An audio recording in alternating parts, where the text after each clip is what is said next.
La mañana del 12 de octubre de 2012, en el condado de Susquehanna, Pensilvania, Claros Speedle, de 42 años, salió de su casa poco después de las 5 a.m. en Clarence. Era electricista oficial con casi 2 décadas de experiencia, principalmente trabajando por contrato en diversas centrales eléctricas de la región. Ese viernes por la mañana, le dijo a su esposa, Riva, que se dirigía al norte, a las montañas Poconos, para un fin de semana de caza en solitario. Algo que había hecho casi todos los años desde que tenía 20 y tantos en según Rive. Esto era rutina para Clarence. Prefería principios de otoño, prefería la soledad y siempre llevaba el mismo vehículo, una Ford F-150 plateada OG 1999, y cargó sus cosas. Cerró el cobertizo del patio trasero y se marchó sin incidentes. Syria. La última vez que Clarence Biddle fue visto con vida, Riva Biddle, de 38 años en ese momento, declaró a los investigadores que su esposo planeaba regresar a más tardar el domingo 14 de octubre por la noche. Al no presentarse ni llamar el lunes por la mañana, contactó a las autoridades locales para presentar una denuncia por desaparición. Informó a los agentes de la oficina del sheriff del condado de Susquehanna que Clarence había estado bajo mucha presión en los últimos meses debido a los despidos en la central eléctrica de Montour, donde había estado trabajando con un contrato temporal. A la respuesta policial inicial siguió el procedimiento habitual ante una presunta desaparición en la naturaleza. Clarence había afirmado que acamparía cerca de una reserva de caza estatal próxima a Wylesing, una zona conocida por su extensa zona boscosa y la escasa presencia de guardabosques. Equipos de búsqueda y rescate de varios condados, con la ayuda de grupos de voluntarios, se desplegaron para revisar los senderos y zonas de caza más populares. Se trajeron perros rastreadores de cadáveres y se realizaron barridos aéreos sobre el dosel forestal. No se encontraron rastros de Clarence, ni de su vehículo. Un guardabosques local, Thomas Ely, informó a los investigadores que la matrícula de Clarence no estaba registrada en la entrada principal de la reserva. Antes de profundizar más, cuéntanos en los comentarios desde dónde nos estás viendo. Nos encantaría saber de ti, y no olvides suscribirte para no perderte ninguno de nuestros próximos videos. La reserva utilizaba un libro de registro, manuscrito en la entrada donde se esperaba que los cazadores registraran la información de su vida. El nombre de Clarence y la placa del vehículo no aparecían. Además, las cámaras de monitoreo de fauna silvestre, ubicadas a lo largo de los sistemas de senderos perimetrales y los caminos cortafuegos, no lograron capturar ningún rastro de su camioneta ni de su persona, sin avistamientos, evidencia física, ni actividad en las tarjetas de crédito, ni en el celular de Clarence.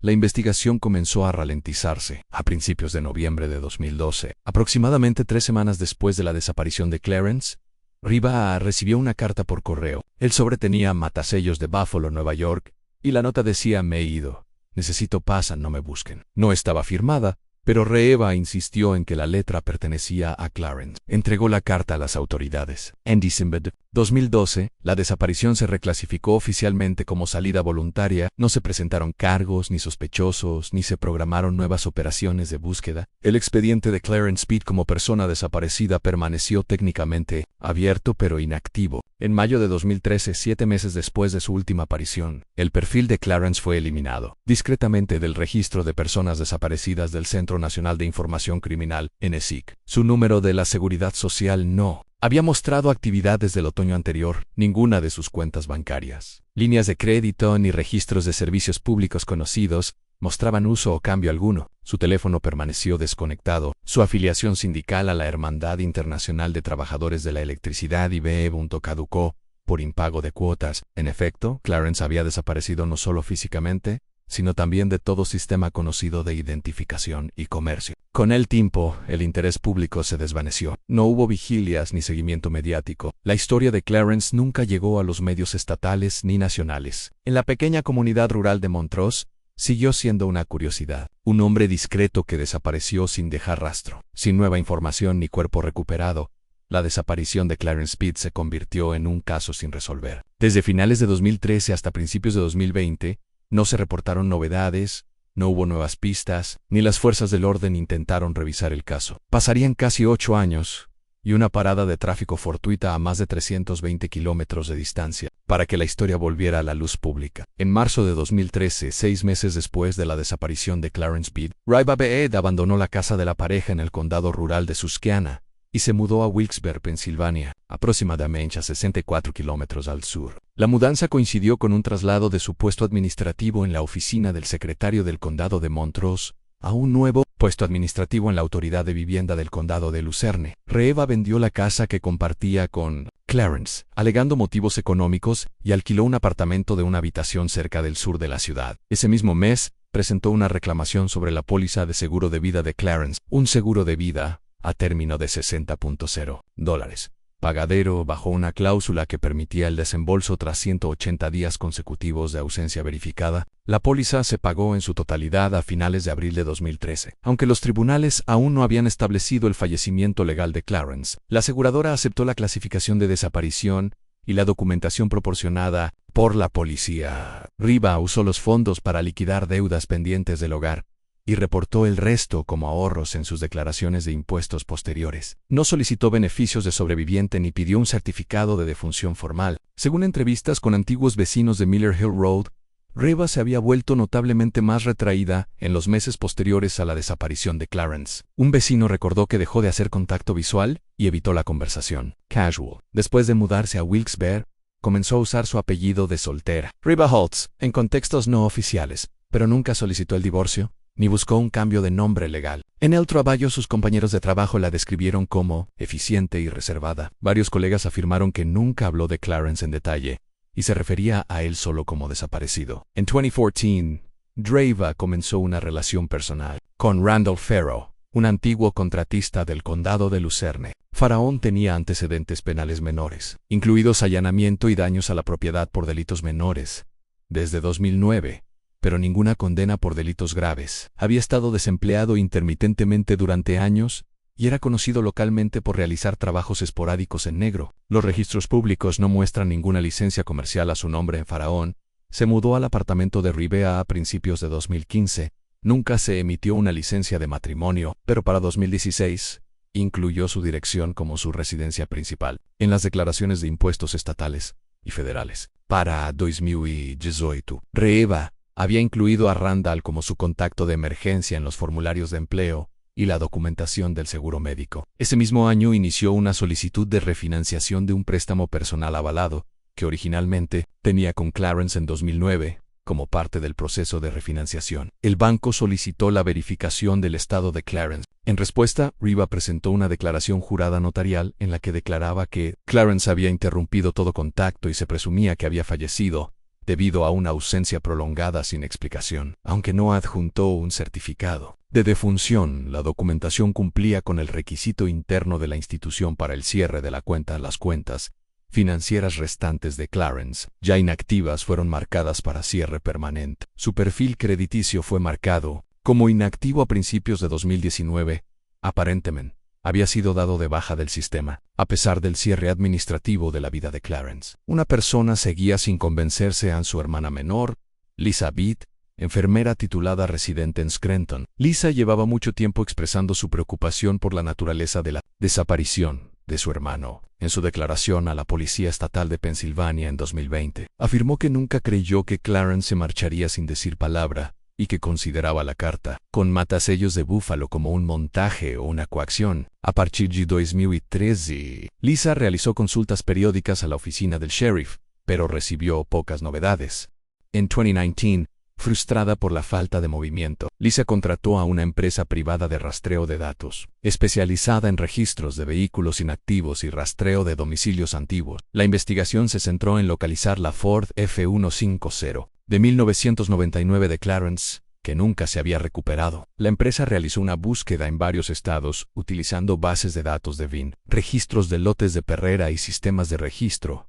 Los resultados fueron negativos. No se encontraron rastros de la camioneta de Clarence en Pensilvania, Nueva York, ni en las jurisdicciones circundantes. El informe concluyó que no se había registrado actividad relacionada con el vehículo. Desde finales de 2012, eso cambió el 27 de mayo de 2020, cuando una parada de tráfico en el oeste de Nueva York reveló la primera pista concreta en casi 8 años. En la tarde del 27 de mayo de 2020, los policías estatales de Nueva York realizaron una parada de tráfico de rutina en las afueras de Jamestown, una ciudad en el condado de Aqua, aproximadamente a 100 millas al sur de la frontera con Canadá. El vehículo, una camioneta Ford F-150 Harris, había sido observado viajando hacia el este por la Interestatal 86, con placas de Pensilvania vencidas. El conductor, un hombre blanco de unos 50 años, estaba solo. Cuando se le acercó la policía, no presentó una licencia de conducir ni ningún tipo de identificación válida. Se identificó verbalmente como Daniel Marks,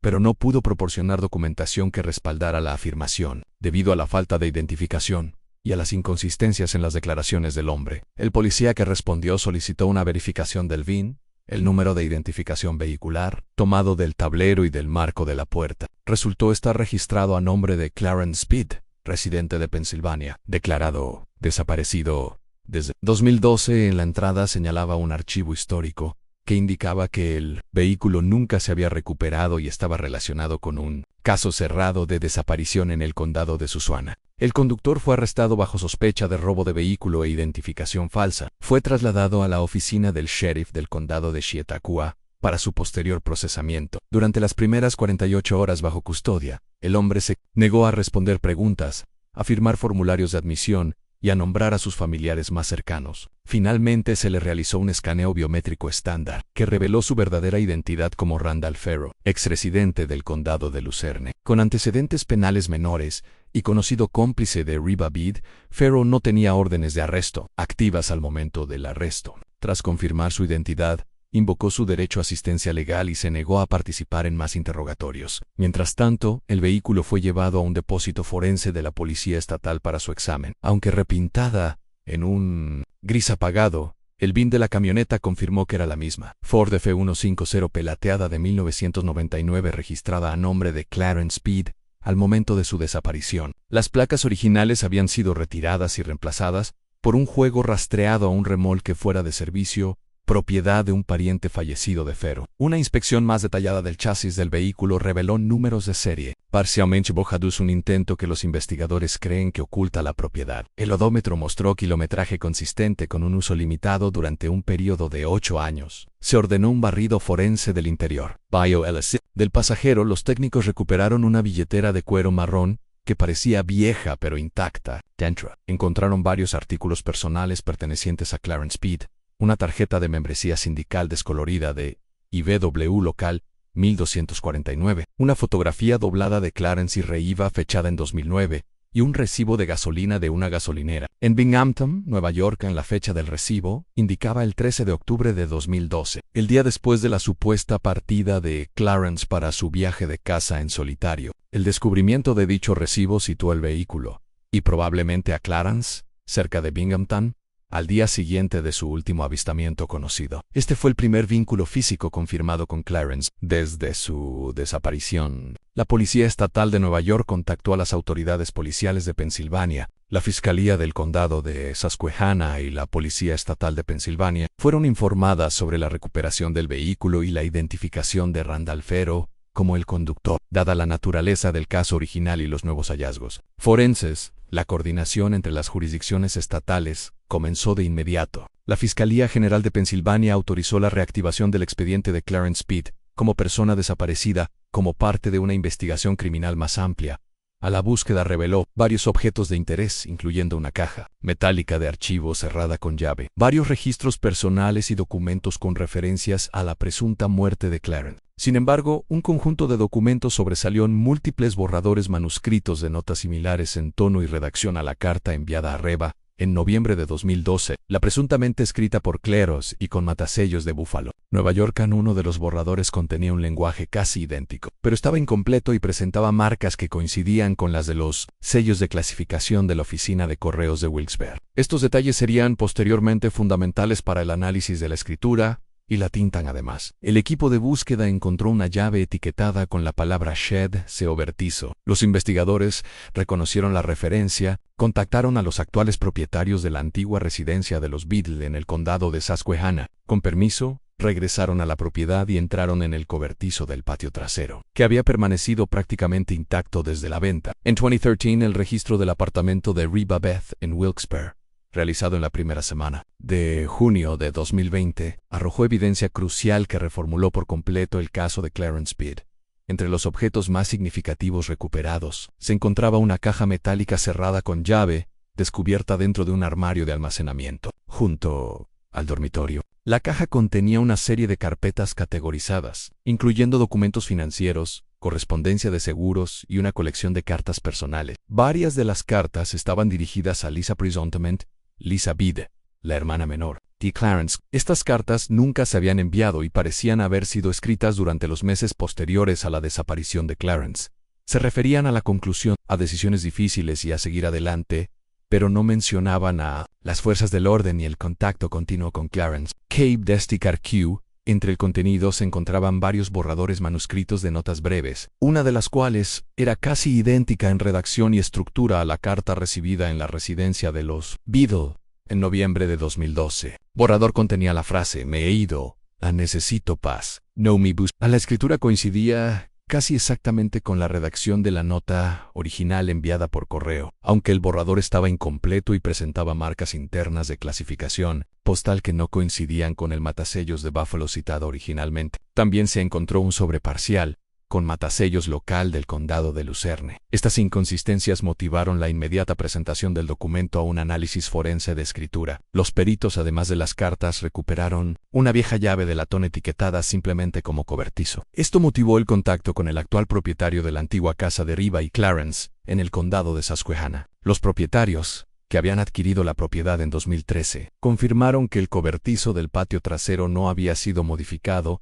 ni se había accedido a él de forma significativa desde que se mudaron. Con el consentimiento de los agentes, estos realizaron un registro de la estructura. Dentro del cobertizo, identificaron una sección alterada de la pared trasera. Tras una inspección más detallada, se reveló que se trataba de un panel falso, sujeto con tornillos de madera de forma poco firme. Detrás de este panel, los investigadores encontraron lo que describieron como un hueco de almacenamiento, una cavidad lo suficientemente grande como para ocultar a una persona u objeto. El suelo del vacío mostraba una decoloración consistente con material biológico envejecido, y la base de madera contrachapada presentaba una impresión que correspondía a una forma rectangular, envuelta en una lona. Las pruebas de luminol indicaron niveles moderados de salpicaduras de sangre en la pared trasera. Un equipo de recolección de evidencias obtuvo múltiples muestras biológicas del lugar. Un solo cabello recuperado del suelo se confirmó posteriormente mediante análisis de ADN mitocondrial como perteneciente a Clarence Bede.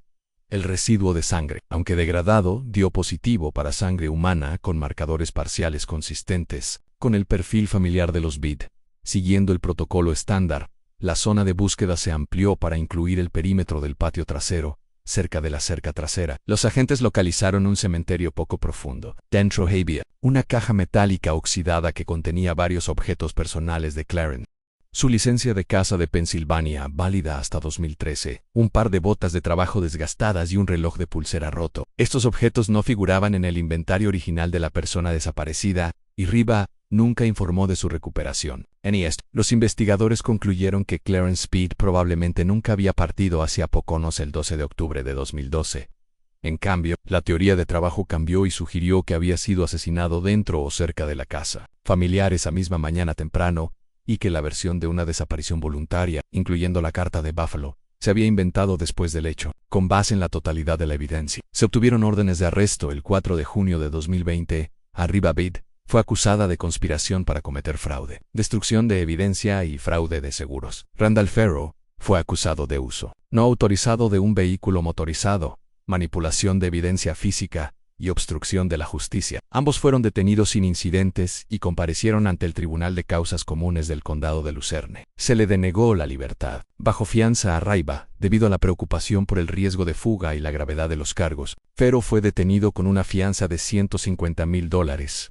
Ninguno de los acusados hizo declaraciones públicas al momento del arresto, ni se declaró culpable de inmediato. En enero de 2021, más de 8 años después de la desaparición de Clarence Bede, la Mancomunidad de Pensilvania presentó cargos formales. Los cargos contra Riva Bede y Randall Ferro se presentaron ante el Tribunal de Causas Comunes del Condado de Lucerne. El juicio se llevó a cabo conjuntamente, con ambos acusados compareciendo en la misma sala, sentados por separado, y representados por abogados individuales. La Fiscalía, encabezada por la fiscal adjunta Rachel Marot, estructuró su caso en torno a 4 elementos principales: a la carta falsificada enviada por correo a los residentes de Bede en noviembre de 2012, las pruebas forenses recuperadas del cobertizo del patio trasero, las discrepancias en la cronología reportada de la desaparición de Clarence y la posesión no autorizada del vehículo de Clarence por parte de Randall Ferro. En su declaración inicial, Ada Marot afirmó claramente: Esto no fue una desaparición, fue una supresión orquestada. Se terminó la vida de un hombre, y en su lugar, se creó una narrativa para obtener beneficios económicos y personales. Expuso la teoría de la fiscalía. Riba había traído a Clarence al cobertizo del patio trasero la madrugada del 12 de octubre de 2012, con el pretexto de ayudarlo a prepararse para su cacería. Allí, el enfrentamiento resultó fatal. La fiscalía no afirmó conocer el método exacto de la muerte, pero argumentó que las pruebas físicas apuntaban a un suceso violento dentro del cobertizo. En cuanto al motivo, la fiscalía presentó registros financieros que mostraban que los Bid le habían acumulado más de $28.0 en deudas, sin garantía, para mediados de 2012. Además, testigos testificaron sobre una relación incipiente entre Riba y Randall durante ese mismo periodo. Una compañera de trabajo identificada como Denise Halpern declaró bajo juramento que Reeva le había contado cosas pocas semanas antes de la desaparición de Clarence, describiéndose como atrapada y esperando una salida. Halpern testificó, además, que Reeva había mencionado a alguien con quien estaba empezando a salir, aunque no mencionó a Faraón en ese momento. El testimonio forense clave provino de los investigadores que participaron en la búsqueda del cobertizo. El analista de la escena del crimen, Mark Allister, describió los patrones de salpicaduras de sangre como impactos de velocidad media, consistentes con un traumatismo contundente. También señaló que el luminol reveló intentos de limpieza en múltiples superficies. Los analistas de ADN confirmaron que un solo cabello recuperado del lugar pertenecía a Clarence Bid, y las muestras de sangre compartían marcadores consistentes con su linaje materno. La carta, que inicialmente se creyó enviada por Clarence desde Buffalo, se presentó como una pieza central de evidencia fabricada. Un perito calígrafo testificó que la carta de 2012 mostraba fuertes similitudes con los borradores recuperados de la casa de Riba. El análisis de tinta confirmó una coincidencia con los bolígrafos que Riba había pedido previamente a través de su lugar de trabajo. Se mostraron al jurado imágenes de dos cartas casi idénticas, una enviada por correo y otra sin terminar. Con solo pequeñas variaciones en la sintaxis, Faraón se negó a testificar en su propia defensa y permaneció en silencio durante la mayor parte del proceso. Su abogado argumentó que Randall no había tenido ningún papel en la desaparición de Clarence y que desconocía el origen del vehículo cuando empezó a conducir. La defensa caracterizó a Faraón como una figura pasiva, que fue detenida mucho después del hecho. La defensa de Rieva sostuvo que no existían pruebas directas de homicidio. Hicieron hincapié en la ausencia de un cuerpo, una causa de muerte confirmada o un arma homicida. Su abogado afirmó que Clarence se había marchado voluntariamente y que Reeva, tras años de silencio, simplemente había intentado seguir adelante. En cuanto a los borradores manuscritos, la defensa alegó que formaban parte del proceso emocional de Riba y una forma de cerrar el caso,